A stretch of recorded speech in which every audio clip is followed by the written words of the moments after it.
Mercedes-Benz EQS, model pertama yang dihasilkan khas sebagai kenderaan elektrik oleh jenama mewah dari Stuttgart, baru saja dilancarkan. Dan ini adalah satu model penting bagi menjamin kelangsungan syarikat sejarah itu.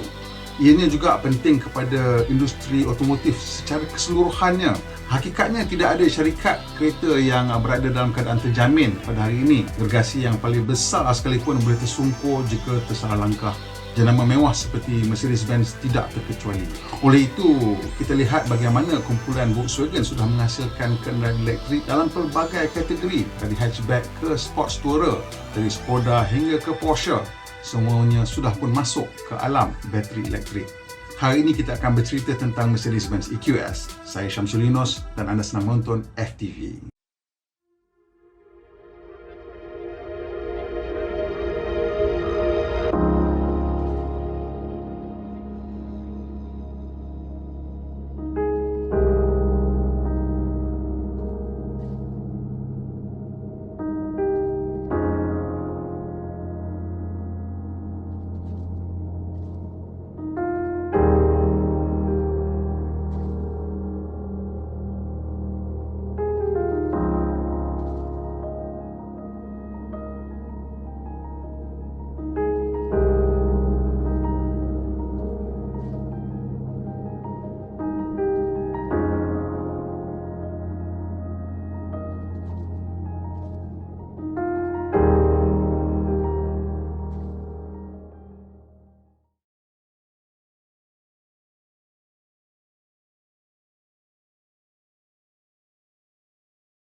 Setelah lebih 120 tahun sebagai jenama mewah yang paling diingini di seluruh pelosok dunia, Mercedes-Benz seiring dengan semua pembuat kereta menghadapi cabaran getir anjakan besar industri otomotif. Anjakan yang sedang berlaku bukan sekadar dari segi punca kuasa yang berubah dari minyak ke arah elektrik, tapi juga dari satu industri yang berpaksikan kereta sebagai benda yang dijual kepada satu perniagaan yang berpusat sekitar pengangkutan sebagai perkhidmatan, transport as a service.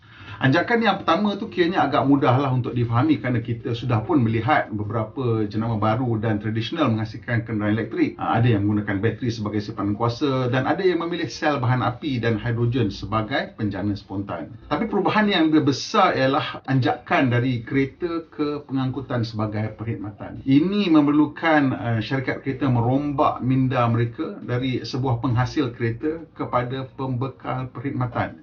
Ini agak lebih sukar. Saya percaya ramai juga antara penonton saluran FTV ini juga yang masih bergelut dengan maksud perubahan ini dan bagaimana ia akan memberikan kesan kepada kehidupan seharian kita.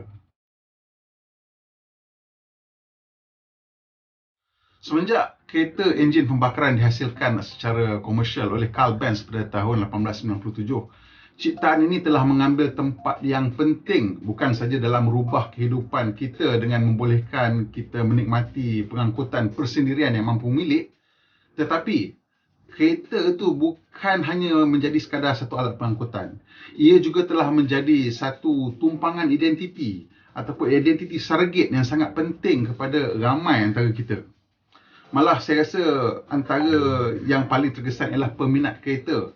Kerana ramai yang seolah-olah mengikat jati diri mereka kepada jenama kereta yang mereka minati ataupun miliki.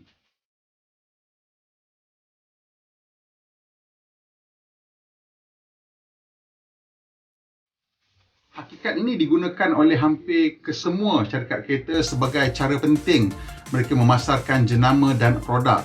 Racing on Sunday and selling on Monday itu ialah salah satu strategi tersebut di mana kita jadikan jenama tersebut sebagai pasukan kita ataupun sebagai kita punya gladiator yang pergi bertarung. Jadi lebih mewah pada satu jenama itu lebih kukuh hubungannya dengan si pembeli. Kita tengok jenama seperti Mercedes-Benz sebagai contohnya, BMW, Ferrari, Porsche, ini semua mempunyai identiti, hubungan dengan identiti pembeli dengan sangat kuat. Inilah sebabnya tak kurang bilangan mereka yang sanggup bergolok bergadai untuk memiliki kenderaan sesuatu jenama yang sangat mereka idamkan. Tanjakan dari kereta berkuasa bahan api fosil ke elektrik tidak begitu memberi kesan kepada isu identiti, kerana kalau kita beli kereta elektrik, jadi itulah ubahkan kita punya image kita, apa identiti kita kepada kereta elektrik tersebut.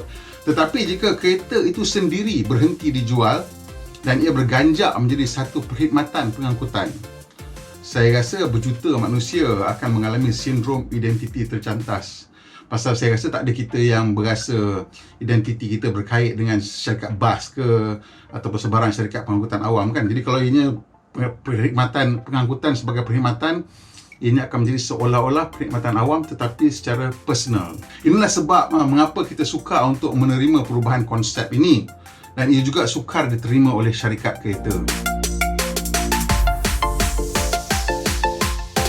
Sebenarnya bila kita amati secara sebenar-benarnya lah, setiap bayaran bulanan yang kita lakukan adalah sebenarnya bukan untuk kereta tu, tapi untuk kebebasan kita bergerak tanpa had ataupun tanpa halangan.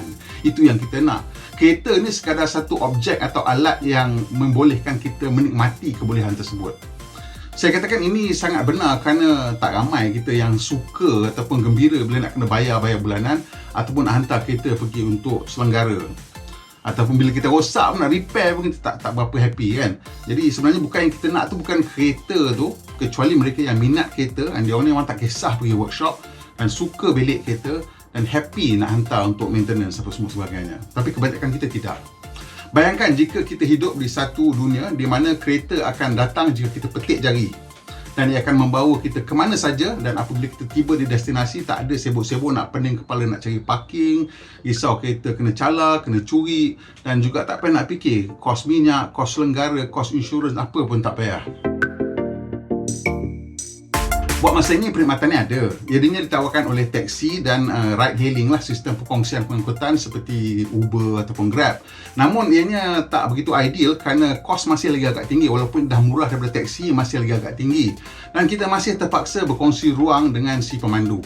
Dan pemandu ni bukan semua mempunyai personality yang kita gemari Namun inilah dia dua gunung yang perlu didaki oleh syarikat kereta dan juga kita sendiri dalam menghadapi transition ke masa depan ini. Untuk kita lah sebagai pembeli, ianya mungkin lebih mudah lah kerana untuk majoriti manusia yang bukan kaki kereta, pilihan ni akan menjadi mudah ataupun make sense apabila ada penjimatan dari segi kos dan tidak ada pengurangan dari segi kebebasan atau kebolehan mendapatkan pengangkutan secara segera.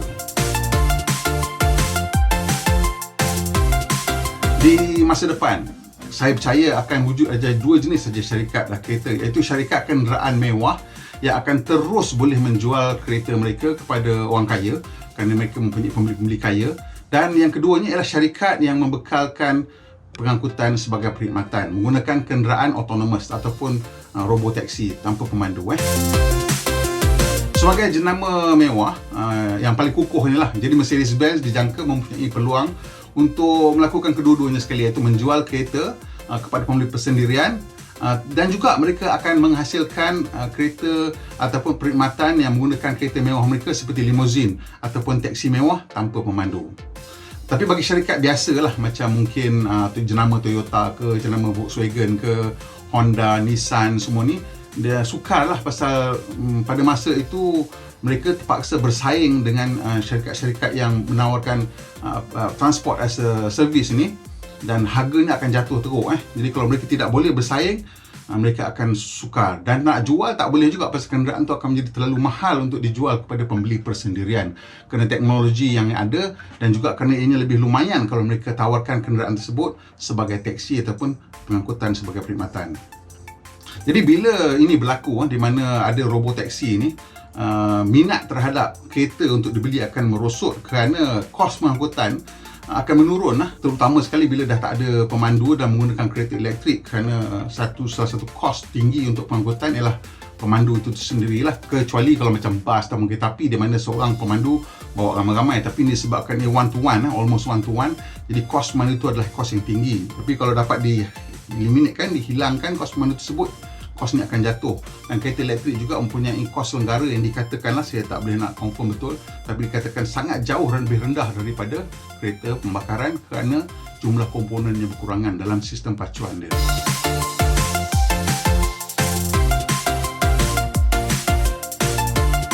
Dalam tahun 2021 ni kita sudah pun melihat bagaimana anak syarikat Google itu Waymo sudah mula menawarkan perkhidmatan taksi tanpa pemandu ataupun robo taksi di beberapa bandar di Amerika Syarikat.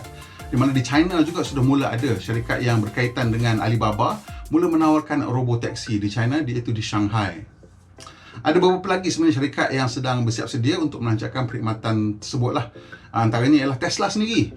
Syarikat kereta terbesar di dunia juga sedang bersiap sedia. Mereka sedang menghasilkan FSD ataupun Full Self Driving punya software yang membolehkan kereta mereka berlagak sebagai robot taksi.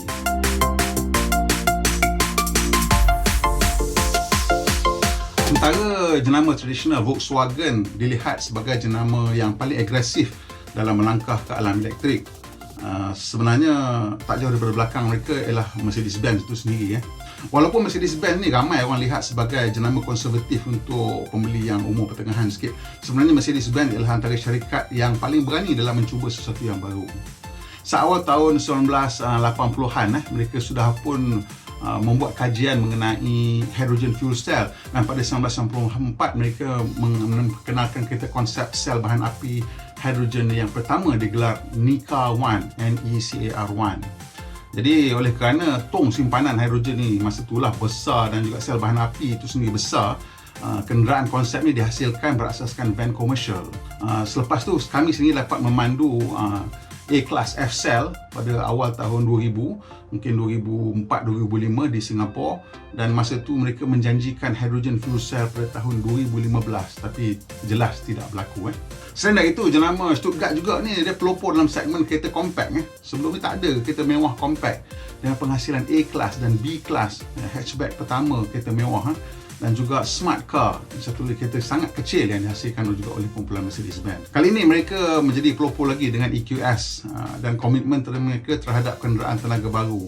Dia dah beritahu dia dah berhenti membangunkan enjin pembakaran yang baru. Mereka komit kepada tenaga baru ni 100%.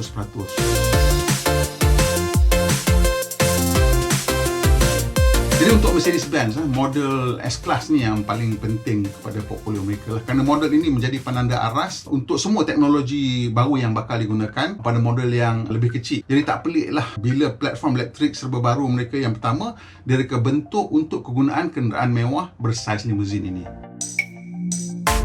Kita jangan lupa bahawa model terkini S-Class baru saja dilancarkan tahun lepas, dan kini Stuttgart melancarkan model yang selari dalam kelas yang sama tetapi berkuasa elektrik. Dalam sejarah mereka, inilah kali pertama ada dua model S-Class dijual serentak. Ini bermakna mereka terpaksa berbelanja berganda untuk segmen limousine untuk menghasilkan platform S-Class enjin pembakaran dan EQS kuasa elektrik. Walaupun berganda, kami rasa inilah satu langkah yang perlu diambil. Tak mau tidak mereka terpaksa menghasilkan model selari ini. Katanya sampai terpaksa mencatatkan kerugian 2 tahun turut-turut kerana kosnya sangat tinggi. Ini penting pada mereka kerana mereka perlu memastikan perubahan ke alam bateri elektrik ni berlaku dengan teratur. Jadi S-Class masih ada untuk pembeli biasa, dan sekarang ada EQS untuk membayangkan kepada orang bahawa inilah masa depan.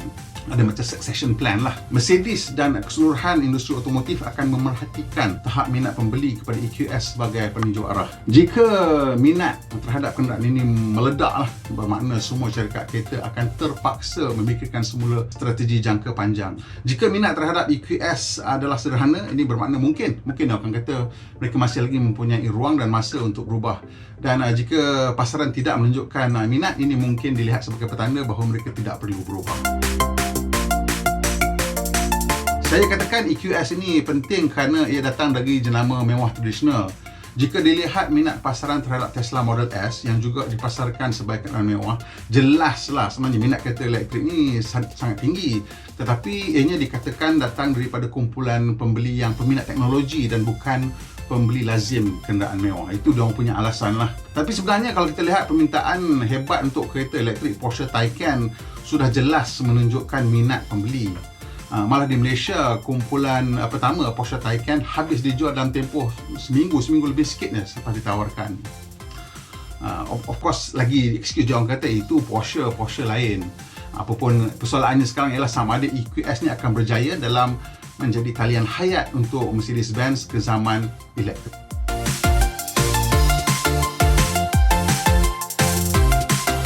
Penghasilan EQS ni saya kira sudah tentu adalah satu proses yang sangat sukar bagi Mercedes-Benz kerana ia memerlukan wawasan sangat jauh, 40 hingga 50 tahun ke depan berbanding dengan bola kristal biasa yang syarikat kereta gunakan, iaitu memantau mungkin trend 15 hingga 20 tahun ke depan. Pandangan sangat jauh ni penting kerana EQS bertanggungjawab menetapkan nada dan rentak untuk seluruh syarikat, dan pembangunan teknologi yang dihasilkan perlu mampu bertahan setidak-tidaknya 15 hingga 20 tahun ataupun 3 hingga 4 generasi kenderaan dengan penambahbaikan lah. Ini adalah perancangan lazim syarikat kereta. Memang dia orang memang design enjin ke apa ke untuk tahan 20 hingga 30 tahun.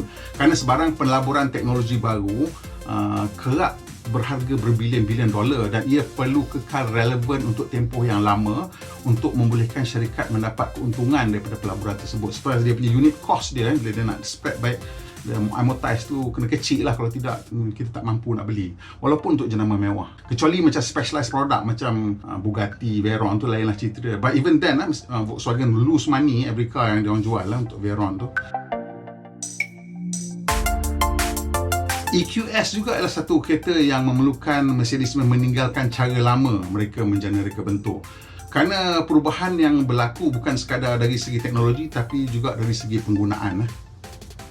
Sebagai contoh, kenderaan mewah seperti S-Class selalunya diberikan bonet yang panjang sebagai simbol kuasa dan kemewahan. Ini daripada zaman kereta kuda dulu lah, jadi bagi lagi banyak kuda, lagi panjang train kuda tu lagi power lah, nampak kan? Dan tapi EQS kali ini mempunyai bonet yang agak pendek berbanding dengan panjang keseluruhan kereta. Dan juga boleh kita katakan EQS ni adalah interpretasi ekstrim untuk reka bentuk cab forward yang popular selalunya dalam segmen compact lah, kerana mereka selalunya berusaha mencari ruang kabin yang tambahan dalam dimensi yang terhad, tapi ini kereta besar. Kenapa begitu? Kita tengok model EQS ni mempunyai jarak ganda 3210mm, 3.21 meter ataupun 46mm lebih panjang daripada S-Class. Ni yang short wheelbase lah, kalau yang long wheelbase tu S-Class lebih panjang. Dan yang penting lagi, kita tengok A-pillar untuk EQS ni berada hampir atas roda depan, di mana untuk S-Class ni berada agak jauh di belakang untuk menghasilkan bonet yang panjang tu. Di gantungan depan ataupun front overhang EQS ni juga agak lebih panjang daripada S-Class. Kita tahu kenapa, mungkin packaging ataupun apa ke. Gantungan depan ataupun front overhang EQS juga kelihatan jauh lebih panjang daripada S-Class. Ini kita tahu kenapa. Mungkin dari segi packaging kat bawah bonet tu ke apa, kita tak faham lah kenapa. Tapi memang sekarang ni syarikat kereta biasa mempunyai pelbagai isu dari segi reka bentuk, motor, inverter dan pelbagainya. Packaging dia orang tak belum cekap lagi berbanding dengan syarikat-syarikat yang fokus kepada kereta elektrik seperti Tesla, Lucid, macam-macam syarikat China. Ini pelik jugalah kerana macam S-Class semua overhang depan dia pendek, saya tolak roda ke hujung penjuru nak bagi nampakkan kereta lebih aerodinamik atau lebih powerful. Dan juga kereta S-Class punya overhang belakang panjang, tapi yang ni overhang depan terpanjang, jadi macam terbalik lah. EQS juga panjang dia 5217mm ni pendek daripada S-Class. Jadi di sini jelas bahawa keutamaan reka bentuk EQS ni bukanlah untuk keanggunan tradisional, tetapi lebih kepada menjana ruang kabin yang maksimum. Malah ada juga pemerhati industri yang berkata reka bentuk EQS ni kurang serasi dengan image S-Class ni lah. Dia fastback kan. Hati saya juga terdetik mempersoalkan mengapa ia kurang anggun berbanding dengan model tradisional dan sama ada ia perlu direka bentuk sebagai sebuah fastback. Tapi saya rasa sebenarnya reka bentuk fastback ni mungkin tidak dapat dielakkan atas dasar aerodinamik. Kerana kereta elektrik ini dikatakan memerlukan kecekapan aerodinamik yang tinggi bagi mengejar julat pemanduan maksima. Dan EQS ini dikatakan telah direka bentuk dengan spending a lot of time in the wind tunnel. Hasilnya, setiap permukaan mengutamakan aliran udara yang paling sempurna dan akhirnya ialah sebuah kereta yang keluar dengan reka bentuk yang tanpa banyak garisan sifat dan dia tak ada karakter. Dalam kemasan dual tone paint ni masih lagi agak unik, tapi dalam kemasan single tone paintwork, kereta ni kelihatan sangat biasa. It's so average looking. Malah dalam penerangan masa pelancaran pun fokus Mercedes ialah pada angka drag coefficient EQS, dan bukan pada gaya ataupun betul-betul falsafah mereka bentuk lah. EQS ni mempunyai drag coefficient yang paling rendah untuk sebarang kereta sekarang, iaitu 0.20 CD lah. Ini berbanding dengan model seterusnya, iaitu model Tesla Model S yang mempunyai CD 0.21 ataupun lebih tepat lagi 0.208. Dari rajah dimensi ni kita dapat lihat bahawa penumpang depan EQS menikmati ruang yang lebih lapang berbanding dengan S-Class. Tetapi bila kita bandingkan penumpang belakang, EQS ni akan rasa sedikit sempit dari segi ruang kaki dan juga ruang kepala, walaupun EQS ni lebih tinggi daripada S-Class. Ini sebab saya kata tadi reka bentuk fastback ni mungkin tak dapat dielakkan. Satu dari segi sebab aerodinamik, dan kedua dari sebab packaging. Dengan menggunakan reka bentuk fastback, dia orang boleh tarik bumbung tu tinggi sikit kat belah belakang walaupun dia sloping, single line. Ini untuk mencuri ruang sedikit untuk penumpang belakang. Tetapi kompromi dari segi aturan ruang tidak dapat diatasi sepenuhnya. Kami percaya ini adalah akibat kedudukan bateri. Dalam kereta elektrik ni, bateri berada di bawah lantai, dan ini memaksa Mercedes-Benz mengangkat kursi belakang EQS tu lebih tinggi daripada bumi. Itu demi hit point dia tinggi. Tetapi berbanding dengan lantai kereta, ianya lebih rendah. Ini berbanding dengan S-Class yang di mana kursi dia lebih rendah daripada EQS, tapi dia punya jarak daripada lantai lebih jauh. Dan ini akan menghasilkan kedudukan yang lebih selesa untuk penumpang S-Class berbanding daripada EQS, kerana bila kursi itu duduk rendah dengan lantai, kita punya akan duduk macam tercangkung sikit lah, dan kita punya bawah peha kita akan terangkat daripada cushion kursi, dan ini menyebabkan penumpang akan merasa lebih cepat penat dalam EQS ni, terutama dalam perjalanan jauh lah. Mungkin itulah sebabnya kenapa Mercedes fokus kepada penumpang depan. Kerana pemandu ataupun pembeli EQS ni jangka bukan pembeli tradisional S-Class dan lebih kepada peminat teknologi yang akan memandu kereta mereka sendiri. Kompromi dari segi garisan bumbung yang untuk menghasilkan ruang penumpang belakang tadi, menjana banyak ruang pula lah untuk penumpang depan. Ini membolehkan penumpang depan dengan pemandu mempunyai ruang kepala dan ruang kaki yang sangat besar berbanding dengan S-Class pun.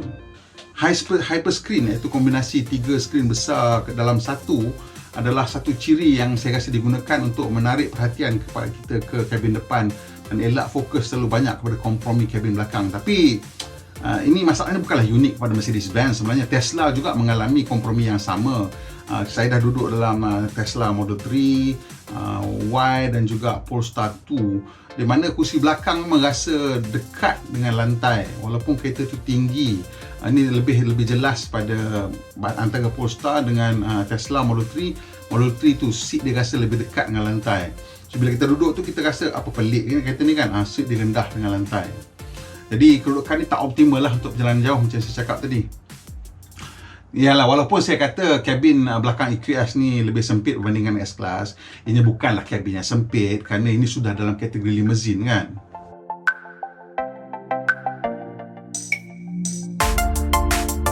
S-Class ni dia penanda aras teknologi otomotif. Jadi lazimnya ia diberikan semua ciri-ciri paling moden. Samalah dengan EQS ni, di mana kereta ni dilengkapi dengan, sebagai contoh, pintu automatik. Kalau datang dekat je pintu tu buka, dan bila masuk boleh lambai, dia akan tutup balik.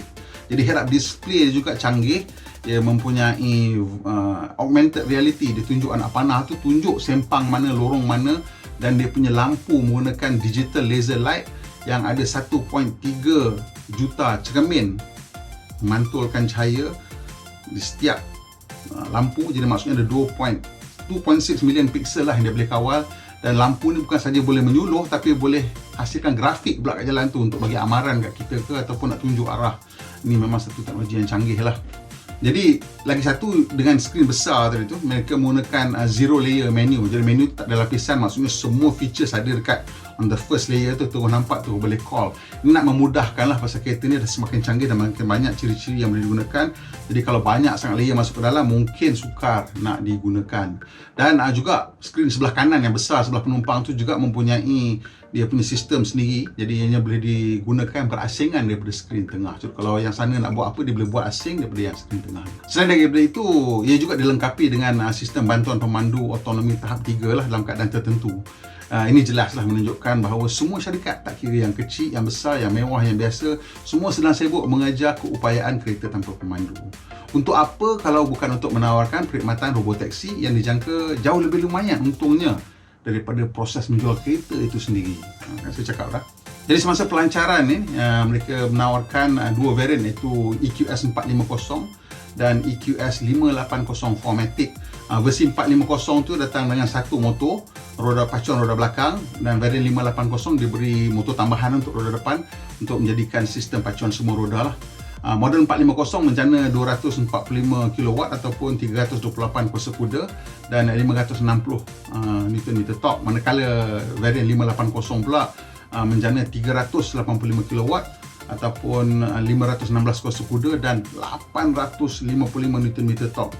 Nampak impresif Selain menjana pecutan 6.2 dan 4.3 saat, taklah dia impresif sangat pula. Kedua-dua versi ini menawarkan julat pemanduan sekitar 700 km untuk varian 450 dan mungkin sekitar 650 meter untuk versi dual motor. Kedua-dua versi ini datang dengan bateri saiz yang sama, iaitu effective capacity bateri dia 107.4 kW. Ini antara bateri yang paling besar yang digunakan dalam kereta elektrik buat masa inilah. Juga penting ialah tahap penjanaan semula ataupun regen braking yang boleh dihasilkan oleh setiap varian. Di mana versi satu motor boleh menjana 186 kW semasa regen, dan versi dua motor pula boleh menghasilkan sehingga 290 kW semasa regen maksimum. Mercedes memilih spesifikasi sistem elektrik 400 volt seperti Tesla dan bukan 800 volt seperti yang digunakan oleh Porsche ataupun Audi. Tapi apapun, ianya boleh di-charge dengan arus ulang-alik di rumah dengan tahap 11 kW. Ini secara piawai lah, tapi kalau awak nak boleh pilih option yang berbayar, boleh charge lebih tinggi pada tahap 22 kW. Tapi ni saya rasa kena check dengan rumah lah sama ada boleh. Selalunya kalau 3 phase boleh buat macam ni. Kalau gunakan fast charger di luar, dia boleh menerima 200 kW, tapi dia menggunakan DC lah, arus terus. Mercedes juga telah melengkapkan kereta ni dengan sistem charge dua hala, two-way charging. Ni membolehkan EQS mengecharge kereta lain ataupun menjadi sumber tenaga lah untuk rumah kita ke atau peralatan lain. Sebagai contoh masa blackout ke, ini menjadi power our house lah untuk masa yang terhad. Secara keseluruhan kita tengok EQS ni tidaklah menawarkan prestasi yang luar biasa bila kita bandingkan dengan kenderaan dalam kelasnya seperti Tesla Model S, Porsche Taycan ataupun Audi e-tron GT. Mungkin dia punya range tu mungkin lebih sikit pada yang lain, dan reka bentuk luaran juga tidak begitu cemerlang. Konsep EQS dulu sangat mengujakan, tetapi seperti ada yang terlepas pandang ketika proses terjemahan daripada kereta konsep ke model production. Yang menonjol ialah reka bentuk kabin. Ini ialah kekuatan Mercedes-Benz sekarang lah, dan sudah tentu ini adalah satu pertimbangan yang penting untuk mereka yang nak membeli EQS, kerana kebanyakan masa kita melihat kabin lah, bukan melihat luaran kereta kan. Pada pendapat saya, ini bukanlah kereta elektrik yang paling mengujakan. Kelebihan tersebut dimiliki Porsche Taycan yang lebih fokus dan memiliki identiti Porsche yang sangat jelas, di mana Mercedes-Benz ni kelihatan seperti tidak begitu pasti arah tujuan dan image untuk EQS. Tapi apapun, saya rasa EQS ni satu usaha yang baiklah oleh Mercedes-Benz. Kalau kita kira reka bentuk spesifikasi kereta ni tidak cukup kuat untuk menjadikannya pilihan spontan pasaran, tapi mungkinlah gaya EQS tu yang memang jauh meninggalkan pesaing dan mungkin ini sudah cukup untuk menarik gerombolan peminat kereta elektrik yang mewah untuk memilih kereta ni. Jangan beritahu Mercedes-Benz bila saya tenung lama-lama kereta ni kan, dari bentuk lampu dan jeriji EQS tu nampak macam Honda Insight tahun 2011 pun ada. Okey, anda setuju tak dengan analisis saya? Tolong kongsikan pendapat anda di ruang komen. Sampai sini saja video kita kali ini. Macam biasa, kalau suka tekan butang like, kalau ada manfaat kongsikan dengan kawan-kawan, dan kalau boleh subscribe, kalau dah subscribe tekan pula butang loceng untuk dapat makluman terkini bila kita buat video terbaru. Pemandu Malaysia, pemandu yang berhemah. Kita jumpa lagi insya-Allah.